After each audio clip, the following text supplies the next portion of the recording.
being successful at almost anything means having a passion for it. If you see somebody with even reasonable intelligence and a terrific passion for what they do, and who can get people around them to march even when those people can't see over the top of the next hill, things are going to happen. I mean, I can buy anything I want, basically, but I can't buy time. And so to have time is the most precious thing you can have. I better be careful with it. Yeah.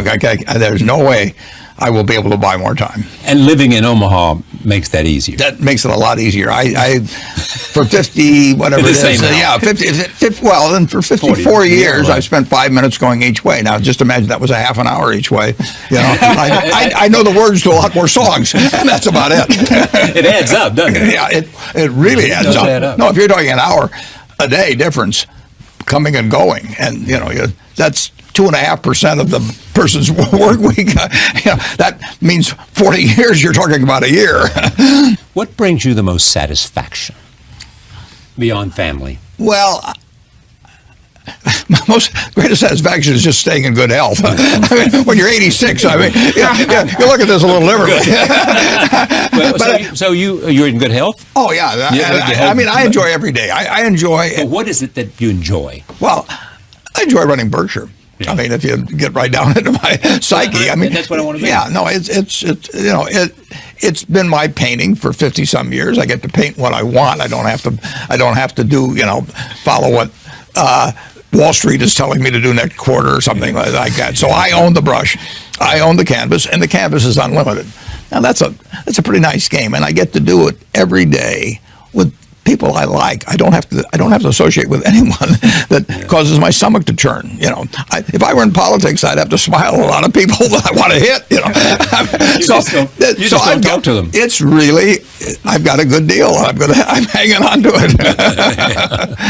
I often repeated the story. Brooke Astor once said to me, "I spent too much of my life worrying about what people thought of me, and then I only care about what I think of them now." Yeah, well, Brooke, I love Brooke. She was good. I only want to see people that I like. Yeah, and my business is, I'm lucky that way. I mean, business is so much easier than philanthropy. Philanthropy may be a whole lot more important, but in business, you're looking for kind of easy choices. You're looking for people that you like to associate with, and I mean, to an extent, I can create the world around me. Are you saying to me, if somebody walked in your door and they want you to buy their company, and you saw it as a golden goose run by with a farmer I didn't like? I would say no. You'd say no, because even though you knew it would. Charlie, marrying for money is probably a bad idea under any circumstances, but if you're already rich, it does not make any sense at all.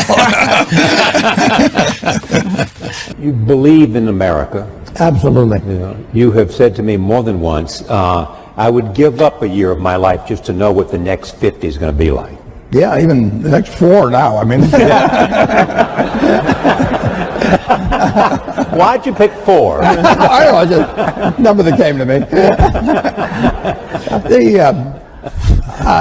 It is just fascinating what's happened just in my lifetime. In the 86 years. I should mention one thing about reading. It was at the library here at Columbia that I wish I spent probably more time than any other student. I lived there practically, but I pulled the book out there. Happened to be Who's Who in America, and it told me something about my professor Benjamin Graham. And then I looked up and I went to the library and I said, I want to learn more about this because I learned this over here. That changed my whole life. We own Geico now because of that librarian directing me to some other book and then following through on that. It's the chance. I read about 1/5 the pace that Bill does, but I still spend 5 or 6 hours a day reading. I mean, you can learn so much. I particularly love biography. Just to be able to live the lives of these people that have been so extraordinary, the lessons and the discouragements they face, just everything about it. So you can't get enough of reading it. And I read the book when I was 19 called The Intelligent Investor, and I'd been interested in investments since I was maybe 7 or 8, but I'd read every book in the Omaha Public Library by the time I was 11. So why do you think you were interested in investing when you were 7 or 8? Because I was too dumb to get interested at 4. My dad had a very small investment firm, and I would just go down and I read all the books that he had there, waiting to go to lunch or whatever it might be, and then I went to the public library and read them all, and it just was a fascinating subject to me. But I didn't have any.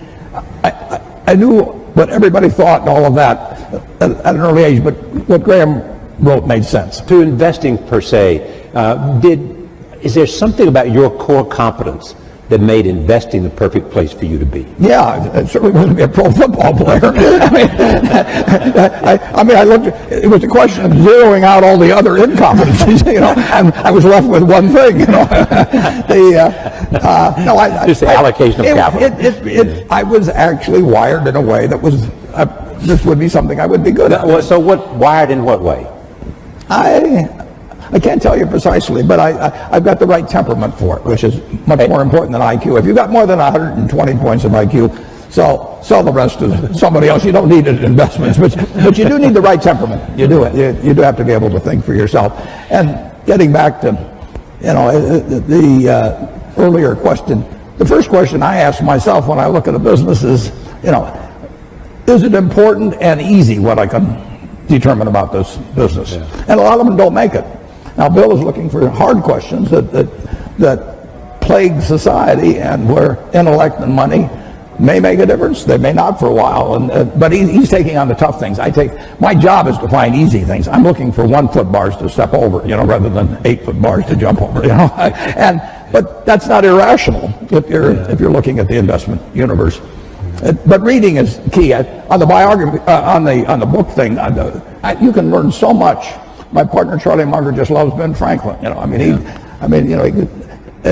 You can learn from other people and their mistakes, and I find biography is my favorite. Warren, you have often said you still tap dance to work. Absolutely. Because you can paint with your own colors. Yeah,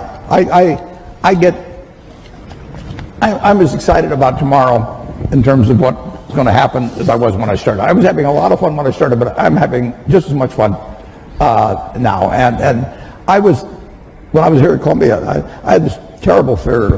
It was impossible for me to speak in public. I wasn't able to do it. I actually read an ad in the New York Times. I went down to Midtown, signed up for a course, gave the guy a check, and then stopped payment on the check. I was just petrified. But finally, and actually, after you get through hearing me today, maybe you'll wish I'd stayed afraid of public speaking, but that's another question. When I got out to Omaha, I finally decided I just had to do it, so I gave a guy $100 in cash, and once I parted with $100 in cash, I'd jump off the Grand Canyon to get my money's worth.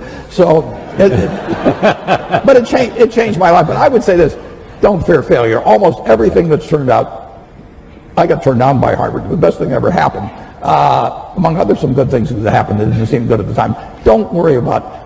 And don't let it eat at you or look back. Just keep going, because you're going to have some things and forget them. Go forward. All right, I want to go to the back of the room, right back there, wherever number 3 is. Hi, my name is Matthew Mann. I'm a first year at Columbia Business School. Both of you had a moment where you went out on your own. And I guess my question would be, if you were to do it all over again, you're in our shoes, what industry would that be in? Where would you start your own business today? I'd do the same thing. Yeah. The one thing, I'd be a failure at anything else probably. I'm not gonna, I had fun when I was in my 20s, my 30s. Now I'm 86. I'm having fun, and so I advise students as much as possible. Look for the job that you would take if you didn't need a job. Don't sleepwalk through life, and don't say it's all going to be great. I'll do this and I'll do that, and I'm just marking time to get to be older. As I've told people, that's like saving up sex for your old age. It just is not. It is not a good idea. Yeah.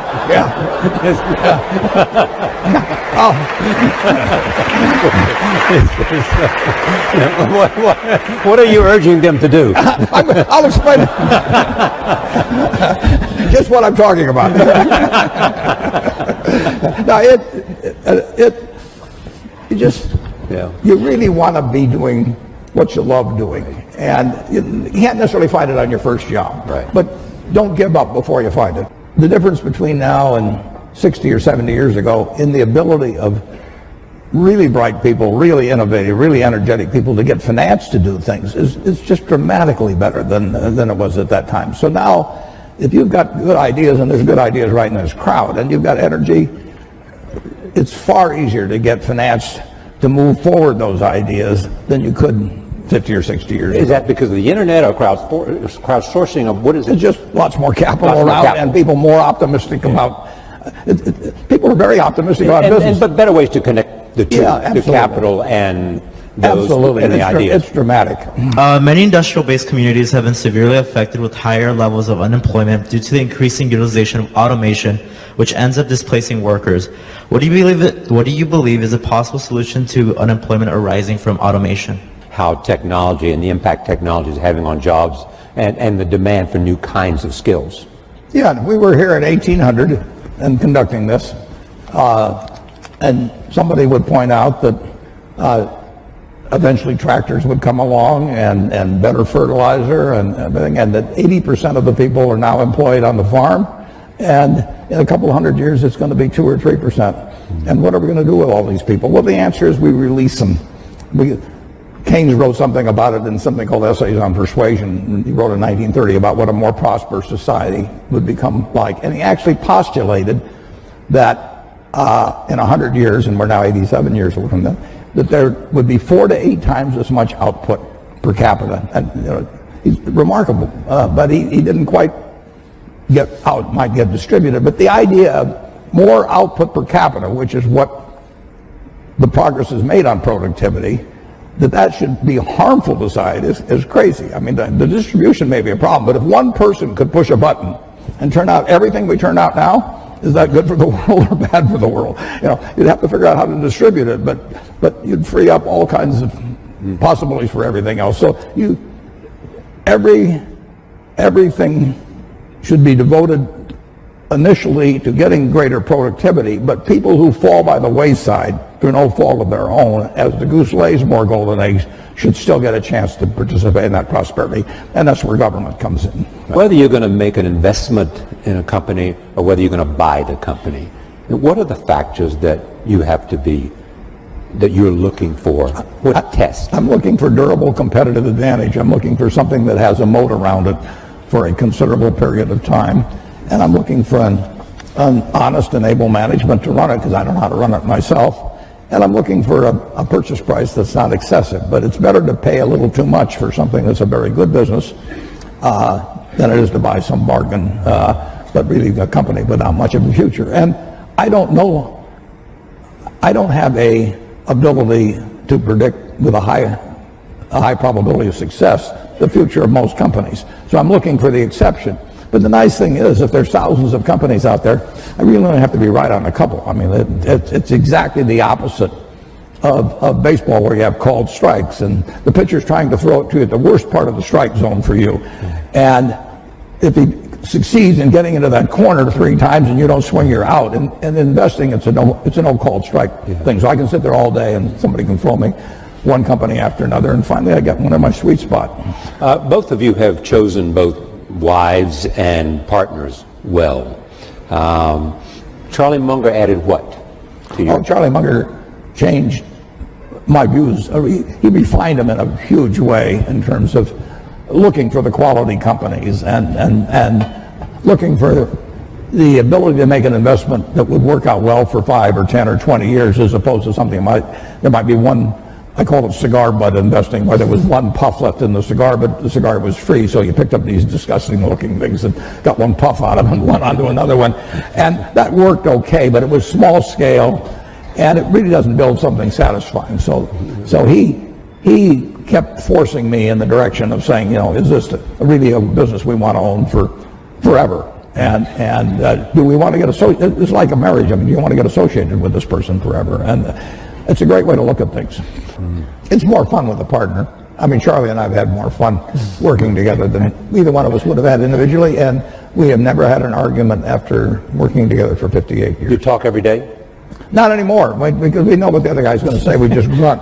Well, my own personal thought is that every life is of equal value, and in many ways,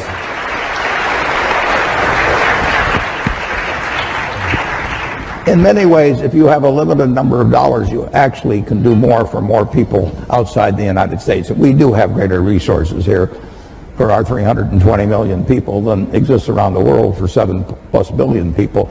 So if you can improve the lot of more people by intelligently spending $1 billion or any other number in other areas of the world actually than here. And I get, coming from Omaha and having the money I have, people can say, well, why not spend it all in Omaha? You know, you grew up here in Omaha, it's done all kinds of things for you, and I absolutely acknowledge that. But in the end, if I've got X dollars to spend, I can make life better for more people if I can have it intelligently allocated in other parts of the world actually than the United States. And that draws a fair amount of criticism, but you know, I live with it because that's just what I believe.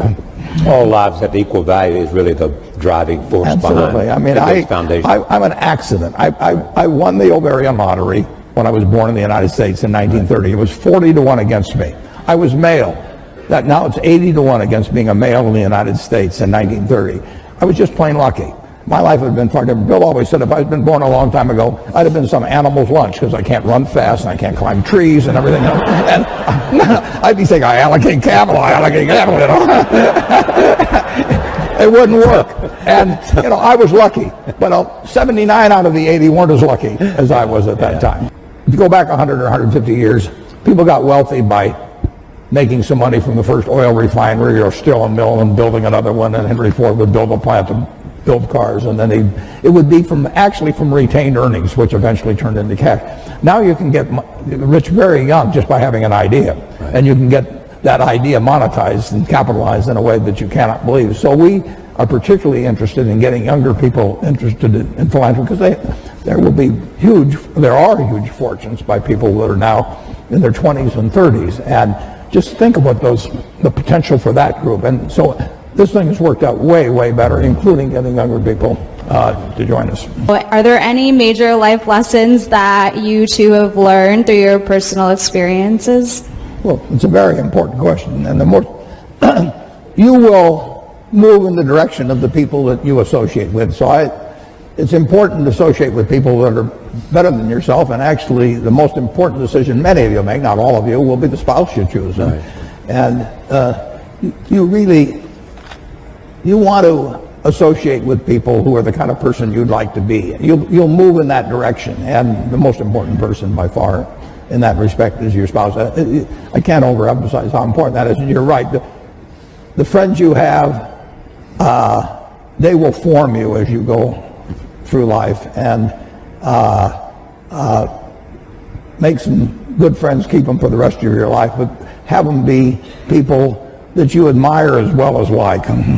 You have said to me about Susie, your late wife, I was a mess until I met Susie. I think that's understating it.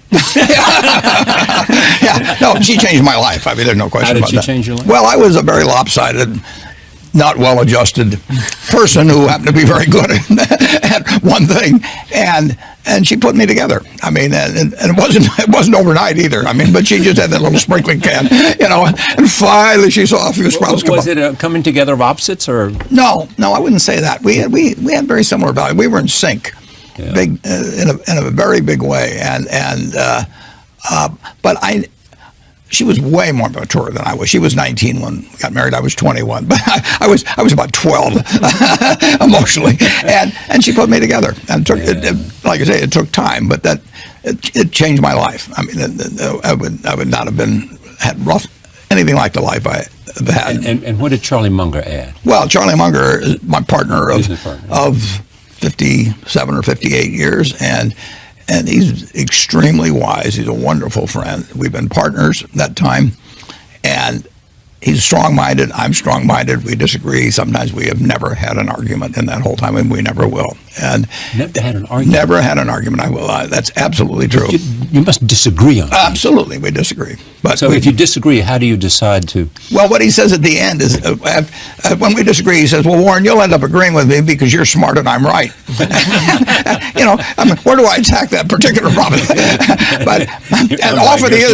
You'll figure out I'm right. Often he's right. I have to say that. No, listen, I respect his opinion enormously whenever he gives it to me. I respect Bill's opinion. I mean, but it's more fun doing things with partners. I mean, the most fun is obviously a marriage partner, and that's the most important relationship. But having a business partner, if I'd done everything I'd done, it wouldn't have worked out this way. But let's say I got double the results. It's been more fun doing it with Charlie.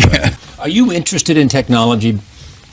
I don't have enough. I don't think I have a natural bent that way to start with, and I'd be so far behind. I never would catch up with people that have been working on it, and it would not be a game I would be winning. It is a principal criteria for you understanding the business. Yeah, I have to understand the business, and there are lots of businesses that I don't understand. Some of them may be almost ununderstandable, and others are just outside my sphere of confidence. But you do have people now that do have that kind of expertise, or you have brought in. I have two people who themselves have different circles of competence, but they aren't chosen because they have a different circle or anything. There's a lot of overlap. There's overlap between them. And the important thing, is not how. It's nice to have a huge circle of competence. It's much more important to know where the limits are of it. I was genetically blessed with a certain wiring that's very useful in a highly developed market system where there's lots of chips on the table, and I happen to be good at that game. Ted Williams wrote a book called The Science of Hitting, and in it he had a picture of himself at bat and the strike zone broken into, I think, 77 squares. And he said if he waited for the pitch that was really in a sweet spot, he would bat 400, and if he had to swing at something on the lower corner, he would probably bat 235. And in investing, I'm in a no-called strike business, which is the best business you can be in. I can look at 1,000 different companies, and I don't have to be right on every one of them, or even 50 of them. So I can pick the ball I want to hit. And the trick in investing is just to sit there and watch pitch after pitch go by and wait for the one right in your sweet spot. And if people are yelling, "Swing, you bum," ignore them. There's a temptation for people to act far too frequently in stocks simply because they're so liquid. Over the years, you develop a lot of filters. And I do know what I call my circle of competence. So I stay within that circle, and I don't worry about things that are outside that circle. Defining what your game is, where you're going to have an edge, is enormously important.